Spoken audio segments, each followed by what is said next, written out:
November மாதம் வளர்பிறை பஞ்சமி date திதி நேரம் பார்க்கலாம். அதாவது கார்த்திகை மாதத்தில் வர வளர்பிறை பஞ்சமி. எப்போதும் அமாவாசை ஆனதுக்கு அப்புறம் வர்றது தான் வளர்பிறை பஞ்சமி. நிறைய பேர் கேட்டிருந்தீங்க வளர்பிறை பஞ்சமி எப்போ வருதுன்னு.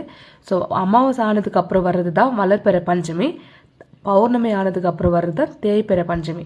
அமாவாசையாகவும் ஆகட்டும் பௌர்ணமி ஆகட்டும் 5வது நாள் நம்மளுக்கு இந்த திதி நேரம் வரும். ஆனால் திதி நேரம் நம்மளுக்கு மாறப்படும். நவம்பர் 24 திங்கட்கிழமை இரவு 7:25 நவம்பர் 25 செவ்வாய்க்கிழமை இரவு 8:07 வரைக்கும் நம்மளுக்கு பஞ்சமி திதி இருக்குது. இது வளர்பிறை பஞ்சமி. அதாவது திங்கட்கிழமை சாயந்தரம் நம்மளுக்கு 7:30 மணிக்கு தொடங்கி செவ்வாய்க்கிழமை ராத்திரி 8:10 வரைக்கும் நம்மளுக்கு பஞ்சமி திதி வழிபடலாம். திங்கட்கிழமை வழிபடுறதா இருந்தால் திங்கட்கிழமை இரவு 7:30 மணிலேருந்து 9 மணிக்குள்ளே பண்ணிக்கிங்க. அல்லது செவ்வாய்க்கிழமை 8:10 வரைக்கும் நம்மளுக்கு பஞ்சமி திதி கணக்கு வரும். ஸோ 8:10 வரைக்கும் நீங்கள் இரவு 8:10 வரைக்கும் பஞ்சமி திதி வழிபடலாம். இது வளர்பிறை பஞ்சமி தீபங்கள் ஏற்றுறது நெக்ஸ்ட் வீடியோவில் சொல்கிறேன்.